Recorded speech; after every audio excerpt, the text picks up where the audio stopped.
அடாடாடாடாடா, இந்த பையன் நாதர சுத்த ஊர்ல பார்த்து இந்த பொண்ணு ஆடுறத பார்த்தா தில்லானா மோகனவள் திரைப்படத்தில் சிவாஜி கணேசன் பத்மினியை நேரில் பார்த்தது போலே இருக்கு ஐயா. ஏங்க படம், நீ தில்லானா மோகனவள் படம் பார்த்துருக்கியாடா? இல்லை. பத்மினி சிவாஜின்னு நேரே பார்த்துருக்கியா? இல்லை. அப்படி இருக்க இந்த மூஞ்சிய சிவாஜினும் அந்த மூஞ்சிய பத்மினி எப்படி சொன்னேன்? சொல்லு ஐயா, நான் கிழவனா? சொல்லுதேன் தம்பி, சொல்லு.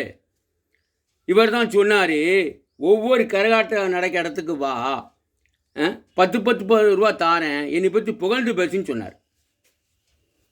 அது அந்த தவளடிப்பான அவங்க காதில் விளமாக இருப்பதுன்னு சொன்னார்.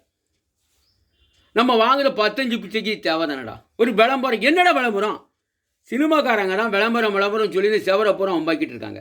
நீ நல்லது செய்யடா. சரிண்ணே, போயிட்டு வரம்ண்ணே. ஒழுங்காக இனிமையாச்சும் வேலையை பார்க்க வழியை பாரு. இந்த விளம்பரத்தெல்லாம் விட்டுட்டு ஏமாத்த விடு. சரியா? போயிட்டு வா. ஓ.